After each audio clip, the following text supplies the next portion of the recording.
Hello, my friends. Welcome to this first live stream as part of King Arthur Day. I hope you have been enjoying it so far. And in this stream, we're going to be talking about maybe something of the fundamental roots of the King Arthur story. It's not necessarily the historical, but what is it about these tales which over 1,000 years later we're still fascinated by? Why is it that many individuals within our community could come together and produce over 20 hours of content upon this figure? That demands explanation. We need to understand what it is about Arthur which draws us to him. And so I'm delighted that in this stream I'm going to be joined by Scott Mannion to discuss this question. Hello, Scott. Hello. How are you doing? I'm good, thanks. Thanks for having me. Just cover my face there. It's a real privilege to have you on the channel. It's always a joy to talk with you, and Yeah. I think this is a subject which is close to both of our hearts. So I just want to open that question straight up to you. Then, why are we drawn to Arthur of all the figures that we could be? Yeah, it's a funny one because he just keeps reappearing and reappearing and reappearing over the ages, right?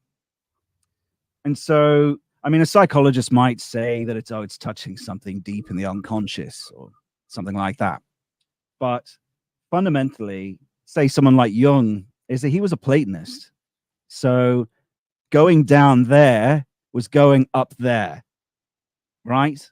So fundamentally, what I ask when I looked at all the different sources, when I've analyzed it, is there's something common amongst all of it. And digging down further and further, you start to see when you look into esotericism and various things, there's something else going on here. Is that it's not the historical Arthur. There's no all the people. I think there's a Twitter account that looks for the historical Arthur. Well, that's a waste of time. There's no historical Arthur because the true nature of Arthur is it's an eternal being. It's an eternal hyperagent, right? And that raises like lots of huge questions. I mean, you need references in the story to back all that up, but you could even just see generally is that the fact that it's related to the Grail, like when you hear Arthur, when you're told Arthur, you go Grail, right? It's the thing that endures and people remember straight away. And there's just no contesting that the Grail is an initiation symbol. It's about initiation. And what is initiation fundamentally? Initiation fundamentally is the actualization of the transcendent self. So when you look into Hermeticism, the royal art, there's an Evola book about that. There's many books. Esotericism, Christian esotericism. You're actualizing your, let's say, guardian angel, right? Arthur, you could consider, and because it's completely about initiation. He said, Merlin talks about, the chair that you spoke, only one person can sit in. It's Arthur, and then Galahad at the end, right? The perilous chair, right? The perilous siege perilous. Yeah. That means that you have to be initiated to rule, right? And to be initiated, you have to, when you're initiated, you don't care about temporal things because you essentially merge with your guardian angel, right? Those people that are more, let's say, more secular probably don't like that, right? When you talk about that sort of thing. But looking at biblical reference, the guardian angel was given, say, to the prophets. One of the prophets, when you're given a mission for a people, and they were given a mission for Israel, right? Early on, I think it was Elijah. I can't remember which one. A certain archangel, let's say, is given then. Like, say you're initiated, you actualize the transcendent self, means you've got the kingdom of heaven with you. It's like you're walking with God, right? You don't care about temporal things in that instance. You don't care about the desires of you've defeated, in a sense, you've kind of defeated the desires of the temporal, the temptations of the temporal. And so that's what it's about. And all the quests are about that. Galahad, they're all facing, it's like an assortment of every temptation you could possibly have in the world with all the Grail quests that the knights go on. And so you've got to ask, okay, so is Arthur initiated? then? Does he have the transcendent principle with him? And a king needs this. If you want a true rulership, a king has to have this. Is he? Well, he's sitting in the chair. Merlin says that only an initiated person in the Tennyson one should be sitting in this chair. And Galahad sits in the chair when he shouldn't, and then a thunder goes off, and then he goes off on the quest and eventually completes it. Then you've got Lancelot. When he talks about the Grail, he says that he got up, he walked up the stairs, ascended the stairs under his own energy, his own will, and entered a place of heat, and then was denied it, right? And that is someone who seeks to have it, but is will to power. That's what happens when you try to, I want this, like I want you, eternal God, to bring this to me, and you get swatted away, essentially, by the threshold guardian. That's the idea. I mean, we can go into details about what initiation is. I think you've got some other streams that talk about mysticism, maybe. I saw something about mysticism, so we might not be able to go into the full detail there. But in essence, Arthur, there's something driving the stories, right? And in the stories, it's all about initiation. So whatever it is driving it wants to promote that, right? And we know from historical times, the kings have always been driven to undergo hermeticism, or they're supposed to undergo that. They're supposed to have the principle, or God, or Christ. The Christ child used to grow in them so they could be true rulers, right? To have the principle with them. So what else could the story be about? When you know what these things are, you go, ah. But it's complex when you go, well, people think it's just literature. But if you have any understanding of traditional metaphysics, and you're looking at the space and cognitive science at the moment, where people are talking about hyperagents, demons, the woke parasite, all that sort of stuff, and understanding, or Nick Land's work, for instance, he's always saying, look, here's the hyperagents. Are you understanding it? They're real. They're real. They're real. Again and again. He's a great philosopher. So look, it's not just a Christian thing for the secular people watching. It's very real. Now, the question remains, sorry, I'm just going on here before you can jump in after this. The question remains, though, is which is it? Is it an egregore? Because you don't want the collective engendered electric egregore that the Austrian painter got involved with, because that is something that's created by temporal will rather than being in the eternal. It's sort of generated by the desires, temporal desires, and the lust for power engenders a demon, essentially, egregore, and that is different from something in eternal. And we can go into the details of the difference between that and something that's eternal and higher, and how to maybe spot the difference. But yeah, that's my first thought. I mean, I think that is the microcosm of the rest of the stream. So we'll unpack what you've said there. One thing I wanted to touch on before we get to hyperagents and egregores is you spoke about the king as being involved in the initiation process, and I was thinking about Galange's book The Ancient City, which describes the practices in Greece and Rome, the very founding stories of Greek cities and so on. And he goes through like many sources such as Plato and so on.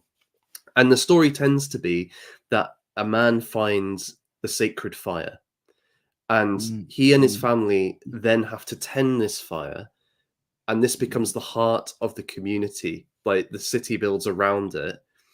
And he gets the right to be king because, first and foremost, he tends the fire. So it's a sacred basis for ruling.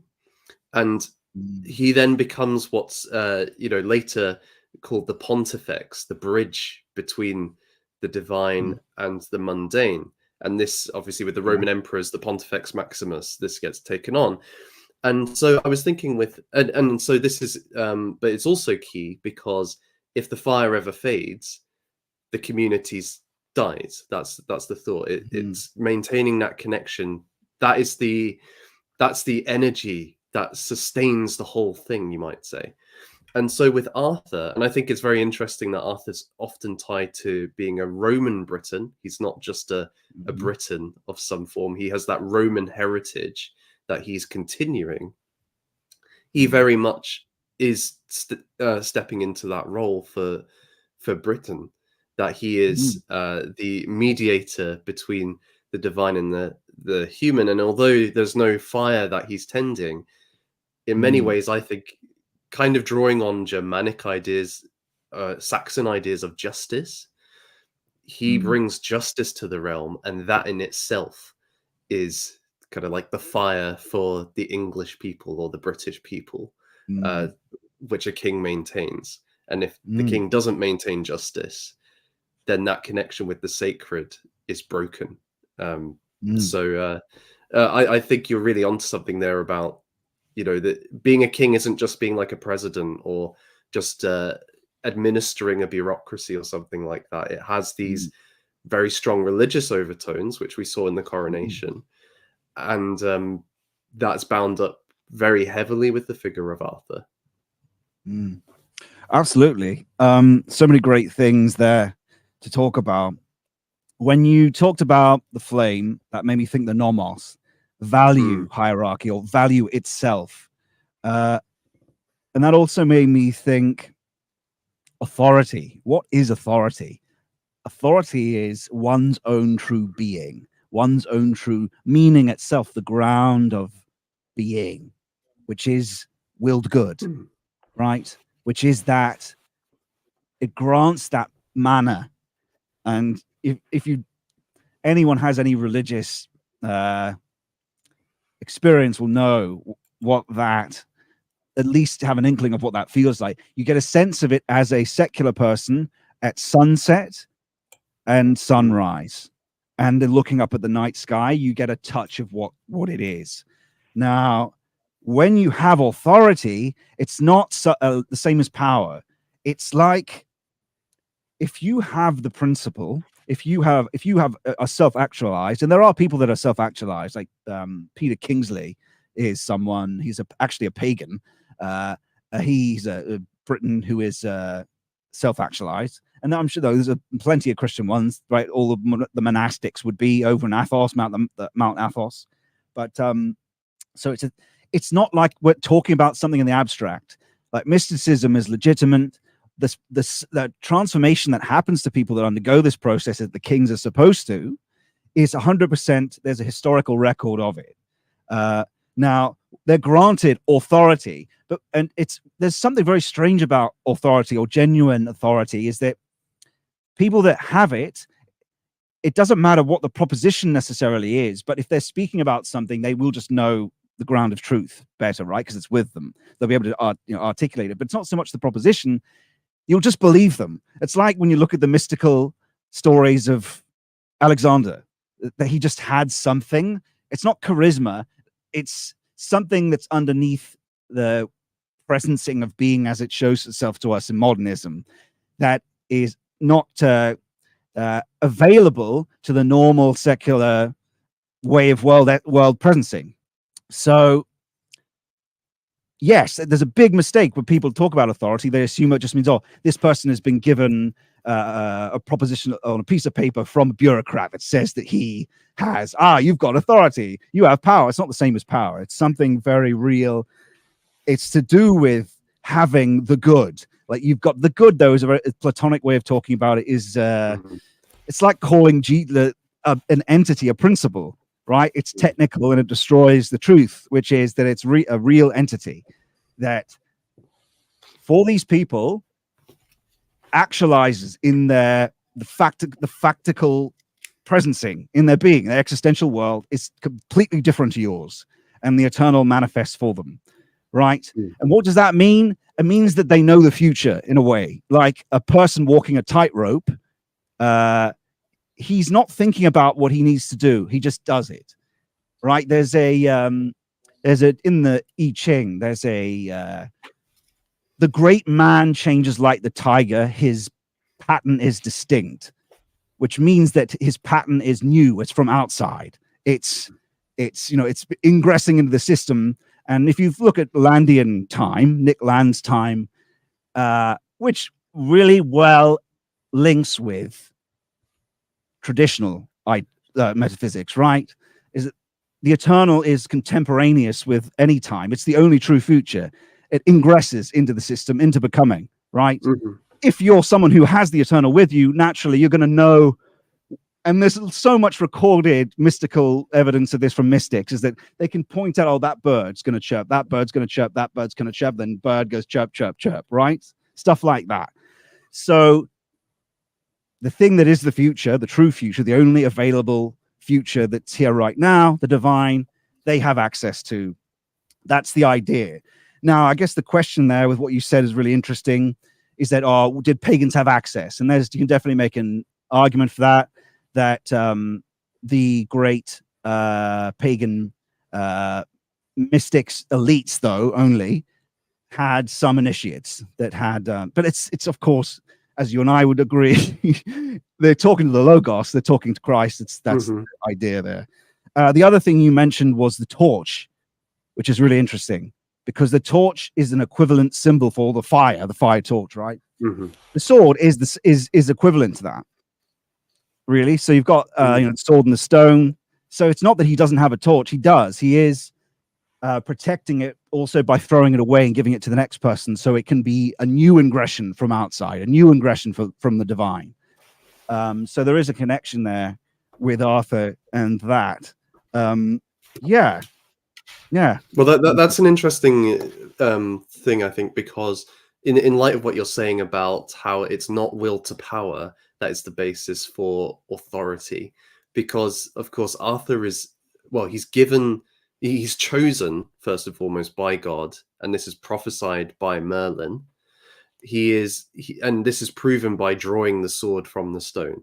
He is then given Excalibur by the Lady of the Lake. So there's this sense in which it's not something that he achieved, or it's not even at the end of his initiation, you might say, or he's not gone through a process to achieve these things.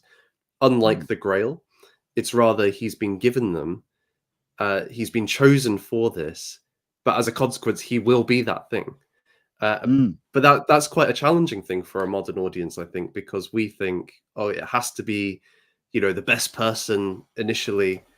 It's somebody who earns it, who gains it by contract or something like that. Whereas this is but then the other thing as well with that is, and I thought you made a great point about principle, or the good, is very abstract, and that's part of the kind of modern world, I think, where we want to avoid the idea of fundamental ties of relationship.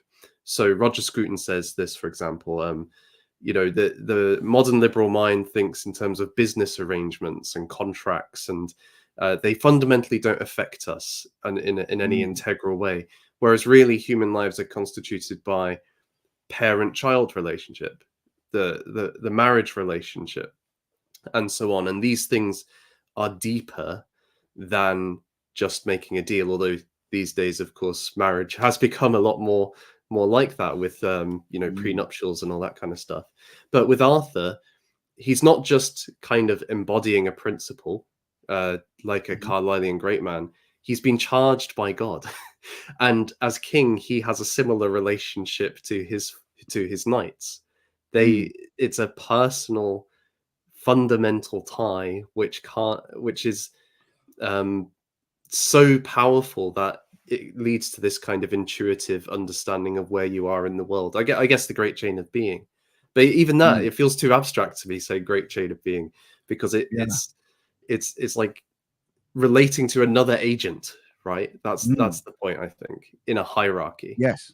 And Arthur fits into that, and so do his knights, and so do we. And I think that appeals to us very strongly because it is, we sense it in the world, but we don't live it at the moment. But it is there, and it's waiting to kind of burst forth again.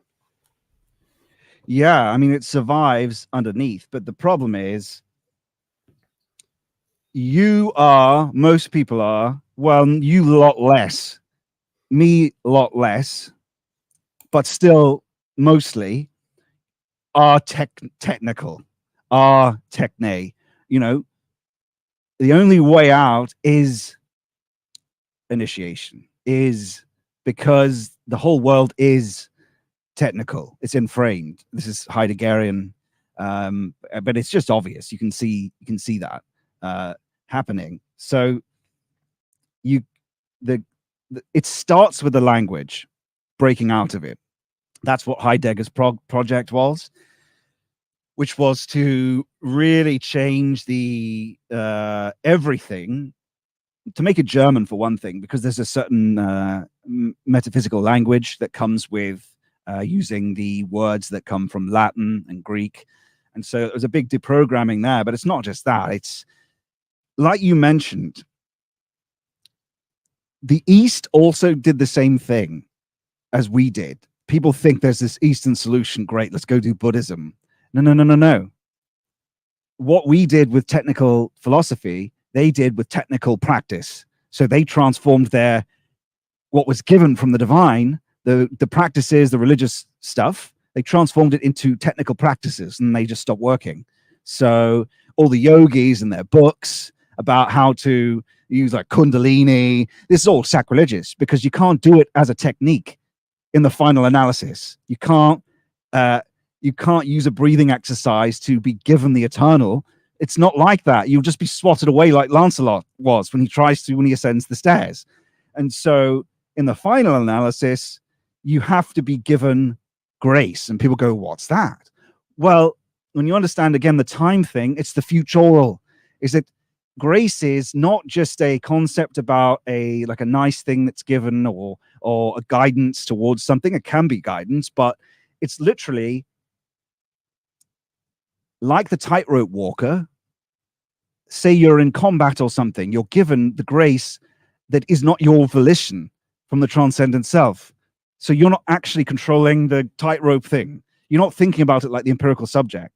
The transcendent self does that, and the transcendent self's nested in the eternal, which is futural. It knows the future, so it knows how to behave. It's like I said with the I Ching. It's the great man changes like the tiger. Like his pattern is distinct. It comes from outside.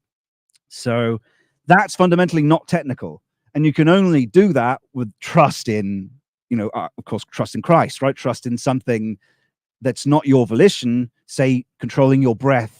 And that's where that Kundalini stuff, and we saw the hermeticist stream of like Crowley, degenerate Crowley, attempt to technicalize with his just sort of disgusting religion, like attempt at religion. Well, look, okay, let's be generous though, not be too combative and to say that he was trying, right? But the sexual element, it's all lust. It's like lust is in there. And it is disgusting.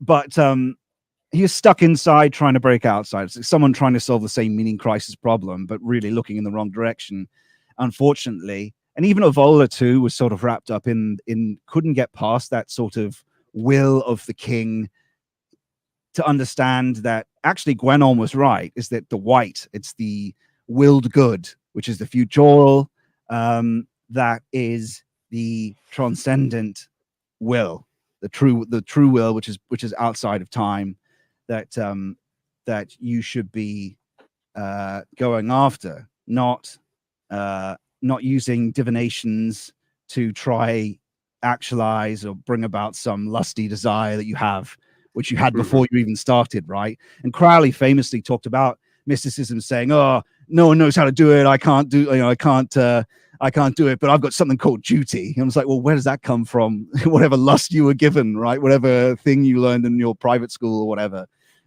So yeah, there's a big difference between that and authentic hermeticism, or authentic mysticism, and the people that attempted to do it, again, being driven by, which essentially are demons, right? And that kind of gets to the subject of what's the difference between an authentic Arthur, an authentic archangel, and what is a egregore, right? Something collectively engendered, or something from the hierarchies of the left. And that is a good way of thinking about it. Is an egregore is kind of like a wing. If you think about an angel's wing, it's like a wing on its own. It's been chopped off. It's not part of a organism. It doesn't have hands or legs. So it's kind of like it's the desire to ascend without any ground, the desire, but on the horizontal, not the vertical. So it desires something on the vertical. And you can see that in Austrian painters, what happened with him and the inflation that happened, inflationary. I think Jung was right about what happened there.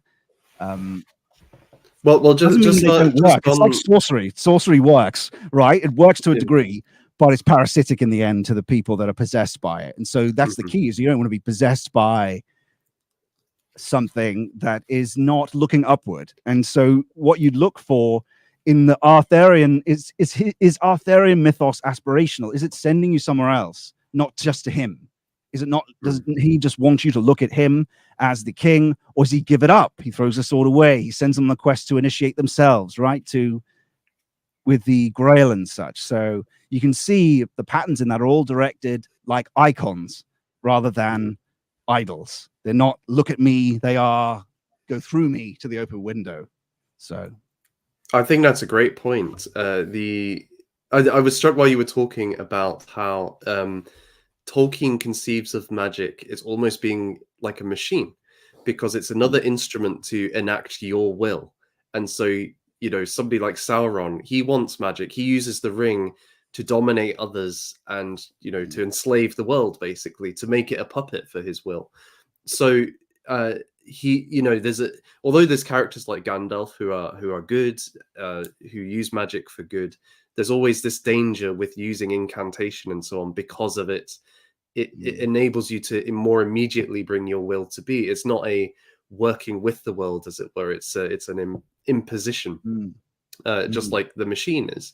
So I can totally see that point. And then with Arthur as well, so that one of the interesting things, if we look at like Geoffrey of Monmouth's History of the Kings of Britain, you know, which is really in many ways the foundational stone of the tradition as we've received it. There are earlier stories, but that's the one which really kind of sits there. And Arthur is himself a re-emergence of the original founder of Britain in that story, which is Brutus of Troy, who, you know, part of the exiles from the Trojan War, he, you know, descended from them. He's arrived in Britain. He slays the giants who are here, who are monstrous beings descended from demons, interestingly, and then, you know, founds Britain, and it's a glorious, virtuous age. Then, you know, his sons fail to uphold it. The generations go by, and Arthur returns, reunites Britain, slays giants in the story, which is very interesting. It's like this odd moment in the story where it kind of goes out of history and back into mythology. But there's a sense in which then Arthur is not him, as you're saying, he's not pointing to himself, and it's not about him per se. It's about what he and Brutus and the next one who enacts that pattern is participating in. They are playing a part within a cycle, as it were, rather than wanting to be the end of history itself. And I think that's really telling, that's central to the Arthurian story. Yeah. I think that you see these patterns emerge is that there's something ingressing into the system from outside, from the eternal, that you could call it there is, you know, there's the archetype of the archetype. Again, that makes people think it's just in the just in the personal unconscious or something like that. But no, there's a emperor, which is across all of Europe. So you could ask that question too: is this the emperor as a sort of temporal archetype? Which entity is a better way? An entity that returns and ingresses back into the system to fulfill a purpose, right? Or from the eternal. Or is it folk specific? Is Arthur folk specific? I tend to lean towards, when it starts to go into the continent, that it's leaning into it becomes the emperor is present there. But it does seem to be also that there's a folk element driving Arthur and his everything that's happening. Because you just imagine the stories like something that's orbiting something, and Arthur is something ingressing through the poets, ingressing into the system and using them to speak about himself, to get you to do things, to inspire you to do this and that. That's an ingression. So the muses are real. Like this stuff is you know, it's from the future in the sense that it's from the eternal. That's the true evolution. Is like, that's the better way of thinking about it anyway. Like where all these ideas come from, this advancement. It's not like this. We're seeing more with AI that the Baroque epistemology is the better one. The understanding that no, it's coming from hyperagents, and the message is sent and it's given. The trouble is, right, as soon as it enters the system, which presence is as will to power and modernism, we manipulate what is given to us from the divine and for our own purposes to maintain the human defense system, as Nick Land calls it, to maintain modernism. So it's warps it into something gross, but it was given to help, right? And more we're seeing that happen as it's being warped into something disgusting. What is given from the divine, and how long is that going to go on until the Lord destroys the Tower of Babel because his people don't turn toward him again? But yeah, I think the also makes me think about divine mission, because that's all in the symbolism too, right? This isn't just an idea. It's very clear when you understand the symbolism, and that this comes from like Gilbert Durand, comes from Guénon, the traditional school. Gilbert Durand is in the traditional school. He's like a sociology, a Jungian sociology, basically, applying the archetypes outside of that. He's a really important thinker that hasn't really entered our space yet, but should. And the anthropological structures of the imaginary. And imaginary meaning being, not actually it's just imaginary. It's just a fantasy. No. Like archetypes of the unconscious stuff. But anyway, the symbol of the sword is drawing from the stone. They're absolutely clear, like metaphysical symbols of the stone being the nothing. Like the stone is like the chalice in a way, because it's also in the Lady of the Lake's hand, and the woman is the thing that embraces things. It's the receptive, right? It's also Mary, right? Mary births Christ into the world, right? Goes through that prima materia, right, into the world. Ultimately, of course, it comes, the Father, the essence of the Father. But in terms of substance, right, and not essence, it comes in through her, bursts into the world, and that's the same with the sword. The mission comes from the eternal, right? The mission is the sword, so that's an ingression. It's the antithesis from the thesis, right? That's pulled out of the thesis, which is the nothing, which is the black stone. That's comparable to the celestial stone. That's another thing, the black stone. So these are all like fundamental symbols. And so him drawing that means he's been given a mission from the hyperagent himself. And really, he himself is one. It just depends. I mean, it makes me wonder which. You have to think about which. Maybe perhaps it's Michael, Archangel Michael. I don't have an answer there. I think leave that for the audience to really think deeply on what he might be. I think he's more than just Arthur. I think it's a folk element, and every folk has a eternal ideal. You could call it an eternal entity, which the trouble is trying to study it so you know what your mission is. That's another matter. That's esoteric. That's initiation yourself, because you can't really understand it. You can't really gain the access unless you go through this initiation process, and that involves letting go of the temporal, letting go of all these desires that you might have, embracing Christ, right? So you could be given the grace to even ask the question of this eternal form, what your people's mission might be, and then maybe you might be given it yourself, right? And that's what it's saying. So you have to earn that. You have to earn that knowledge, and that's what we need to be doing. And that's the practical use of Arthur when you think about it, is that, okay, this is inspiration to actually go after the knowledge. Are we worthy of knowing what the quest is? Are we worthy of actually not even just doing it, of saving the West? Are we even worthy of knowing what is supposed to happen, let alone winning? So, yeah, divine mission and ideal Christian kingship is another subject. But anyway, what do you think of that? I mean, the way you just put it at the end was absolutely wonderful and so earth-shatteringly beautiful, because you're right. It's not, we assume what the quest is often as well. So saving the West, but that you just spoke about language before, and the West has all these meanings today, which maybe aren't actually things that should be saved. There are actually a lot of things bound up with that.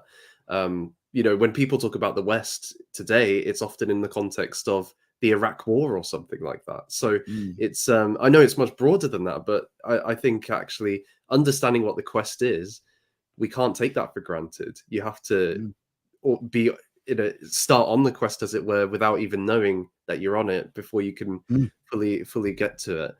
But then I was also thinking as well, connecting this with the Grail story, at least as it's in Percival, because I think Galahad's version is a bit different from Percival's. And one of the things you find with that story is that there's this character called the Fisher King, who is the king of the castle of the Grail, but he has been wounded. He's been wounded often around the groin area, and along with that is this wasteland which has emerged around the castle. And this is connected. There's this famous book by Jesse Weston who kind of goes into this being a drawing on ancient rituals to do with fertility and the bounteousness of the land. And Percival, he goes to the Grail Castle. He sees the procession. So this beautiful maiden of the Grail brings it out. Another one brings the spear. And he fails to ask who they are for. He doesn't even know he should ask this question yet, right? And as a consequence, he is cast out of the castle. And many years later, another lady comes to Arthur's court and says, "Look, Percival, you failed to ask this question. The Fisher King still suffers. And until you do so, until you ask this question, who is the Grail for, there will be no healing to this land." So then he has to go off and try and find the Grail Castle again, filled with repentance for not even knowing the right question to say, or for failing in his duty, even though we as a modern audience might excuse him for his ignorance. Now, in Cretti's story, he doesn't actually reach there because the story just finishes. We don't know how it ends. But in later versions, he does reach the Grail Castle. He asks the question. He heals the Fisher King, and the land is then healed.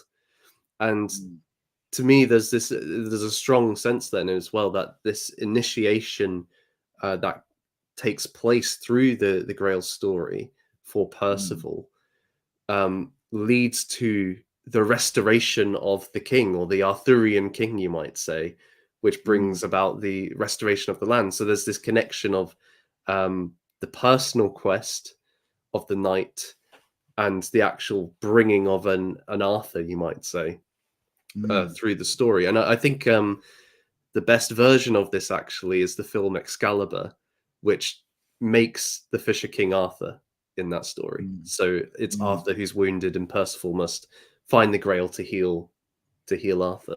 So I think that very much builds upon what you were saying. It draws out the connections between these ideas. Yeah, that would be, it's healing the will, purifying the will, because it's to do with, of course, the sexual organs, which is when it's in its fallen state, it's wrapped up mimetically. And you say, "Oh, why would you want to do that? Like, shouldn't we just be the lusty Gabor who seeks moreness, just wants moreness?" Well, if you think about it, then you're stuck in eternal return. You're stuck in what is old. Nothing's new, because it's always mimetic. Everything you want and desire, you're always a product of your past. So there's no free new anything without the divine, without the eternal. You're just a product, like Sam Harris is what these determinists think you are.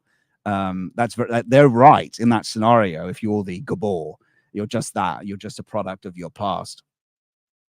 The benefit of that is that you're given a mission. And think about it, is that because he didn't ask, he was seeking the Grail to fulfill some desire he already had, not purifying himself of that first so he could be given his actual destiny. And everyone actually has a destiny. Everyone has a highest potentiality in the eternal that they can aspire, that they should be their divine image. Even the theology is saying image and likeness, right? The likeness is the fallen, the image is but again, that's sort of calling the entities, right? You're the fallen, you're the empirical subject with a fallen will and a fallen soul, the whore of Babylon, the fallen soul, in the sense that and they both need healing, they both need purification.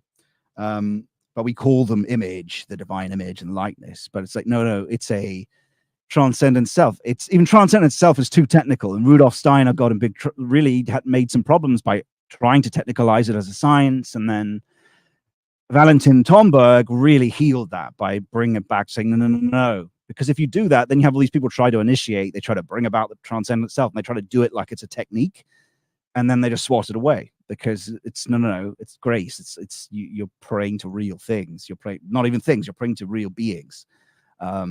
So that's key. Healing the will.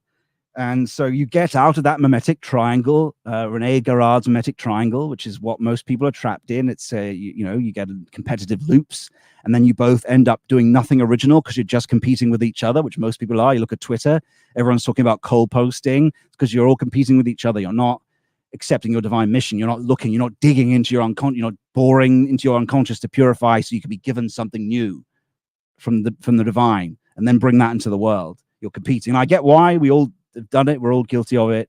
But it is it's the mimetic loop. That it's the eternal return of the same, which is the fake eternal. It's the temporal wheel. It's the symbol of that's the wheel. The fortune wheel just goes round and round and round and round. The only way out is to have it ingress into the system to go through this. But that's key, is that everyone has a mission, though. Most people don't even do it because it's so hard, though, right? It's such a... Modernism is constantly telling you don't spend time doing these meditative prayers, doing these, looking for silence. It's all programmed to tell you, essentially, they are desires. And so they're demons, really, telling you, oh, I don't have time to do that. To try that, to look to the ground of being. And that's what the Sabbath is. Look to the ground, right? That's what the... And these quests, these Arthur tales, they help to show you that this is an existential quest that's of the highest. There could be no more thing at stake because the divine knows the future, right? God knows the future, and it's all going to come crumbling down unless you turn toward him. And that's, it shows you that it's important for the power, right? The king. This is all, it's not just hermits in a, it's something that has stakes for everything, not just the spirit, but temporality, everything. Because in our religion, it's about ingression into the system. We're not humanists, we're not Buddhists. It's about saving and resurrection. So the only thing that's going to save the West is resurrection, not Renaissance. Renaissance, we've got plenty of that on Twitter too. Renaissance, which is like posting old, and that's great as well, because it can help initiate people towards proper resurrection, which actually rebirths the ground of being and true meaning. But there's a big difference between those two things. Yeah. What do you think of that? Yeah, I completely agree. And one thing you touched on, everybody having a mission. I'm struck within like Tennyson's Idylls, for example. The knights all have their own story, right? They don't just have the same stories. They have their own quests, their own missions, and the episodic nature of the tale allows you to see, oh, there's Geraint's story, there's Lancelot's, there's Galahad's, and they all have to pursue their own obstacles and overcome them. So that's very much built into it. And I think, from the beginning with Geoffrey of Monmouth spreading out, you get all these different tales emerging which speak to that. I think of particularly as well, like Sir Gawain and the Green Knight. Arthur is a bit part character in that because it's about Gawain's quest and his wrestling with, the prospect of death and duty to a lord, but also the temptation of a lady and so on. It's very much his story there. So I totally agree with you on that point. And I think this idea of resurrection, of course, is inbuilt into the Arthurian story as well, because after his, he is betrayed by his nephew Mordred. There's this great battle, and Arthur manages to defeat Mordred, but is mortally wounded. He is taken by the ladies of Avalon to rest there, but will one day return and restore Britain. But I think it's more than restore. I think it's I've always thought it's renew Britain. So it'll be an even better Britain than came before, if you see what I mean. It had to go through that process. I think this is something Tolkien talks about in various places. In his Middle Earth, like there'll be there was an initial paradise. Evil came in the form of Morgoth and Sauron and other figures. But this is great in a way, because it means when the redemption comes, it will produce not just the original paradise again, but an even greater paradise, one that was produced through redemption, through resurrection. And you see little hints of this in the Lord of the Rings itself. So, like Gandalf, for example, he doesn't just come back as Gandalf the Grey. He doesn't just stay the same. He's transformed. He's resurrected into Gandalf the White, a more powerful and authoritative figure who takes over from Saruman as the leader of the Order. So this is how Tolkien saw the whole of history being with the things like the crucifixion and resurrection as the heart of that, as showing us the principle at work. So I see that in Arthur as well, and I think you're dead on the mark with that point, that it's not just a return, and it's not just making things how they were in the good old days.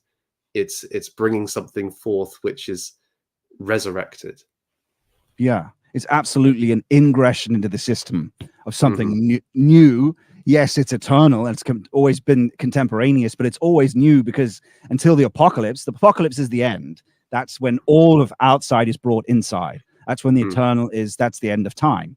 So there's two times running: the time of eternal return, which we're kind of stuck in now in modernism. That's the eternal return, because there's no ingression of apocalyptic time. There is some, right, because of AI. We're moving towards it. Hopefully, and eventually that will be defeated, or the Tower of Babel will crumble, and there'll be that's all in Revelation. But this, what was I going to say about that? The unworldly free will. Yeah.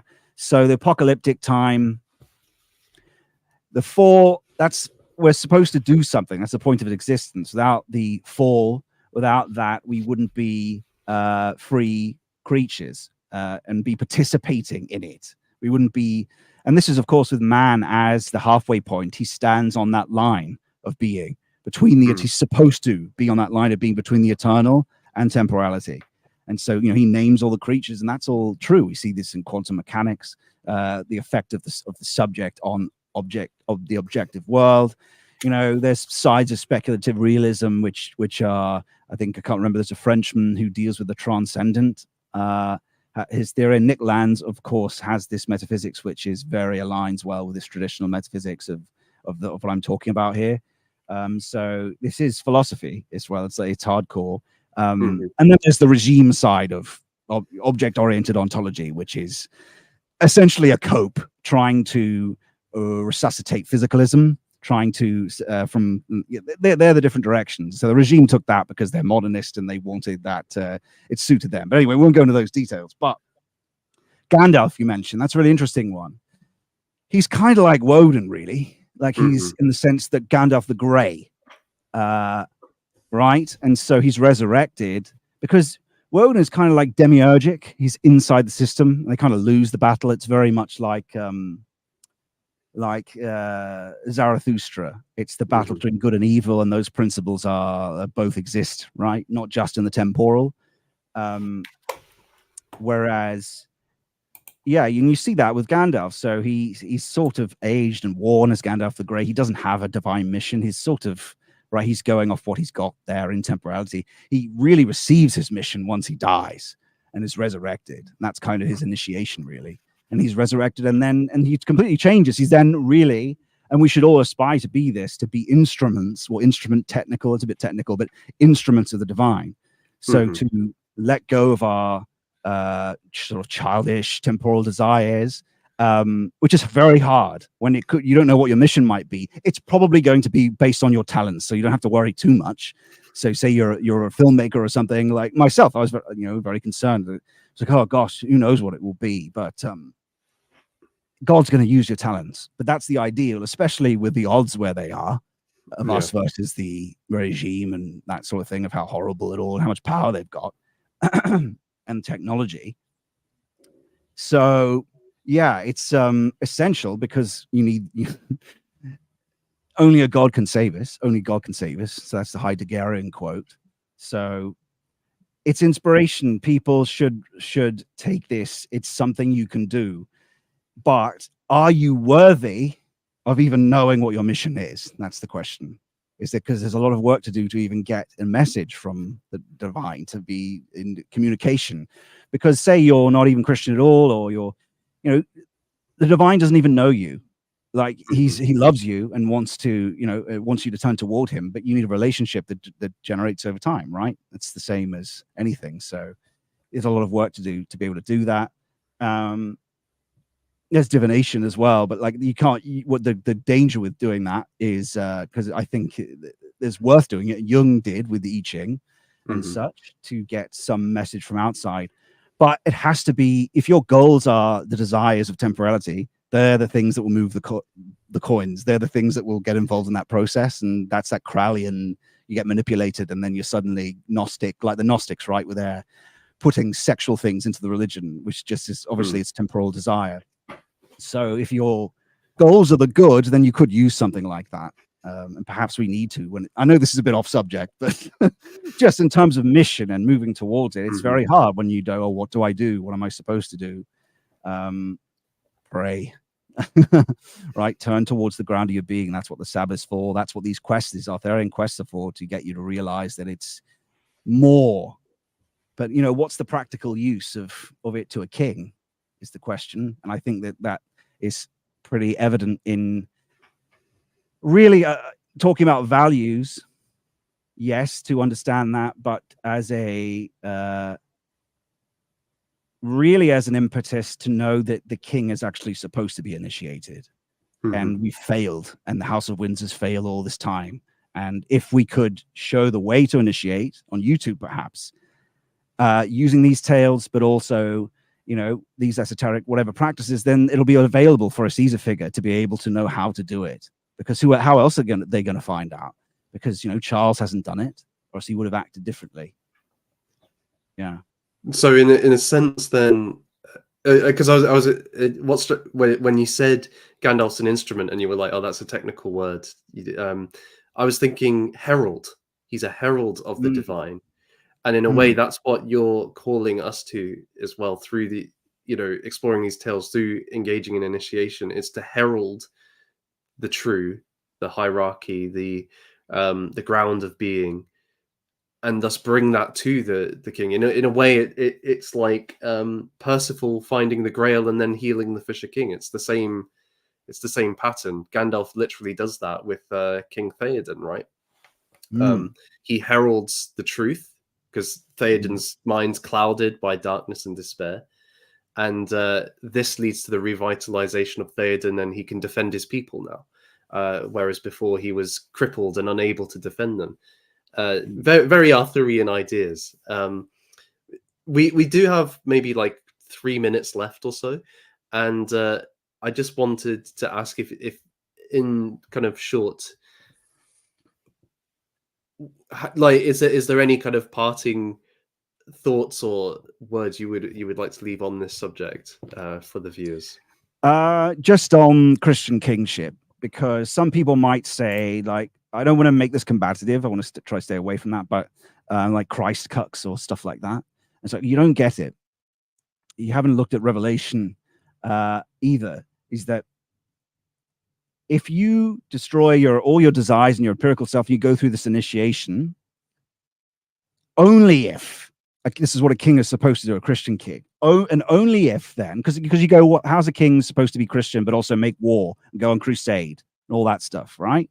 When he's breaking these commandments and various things. You can't do any of that as the empirical subject. That's what it is. Every individual is supposed to go towards the Lord, right?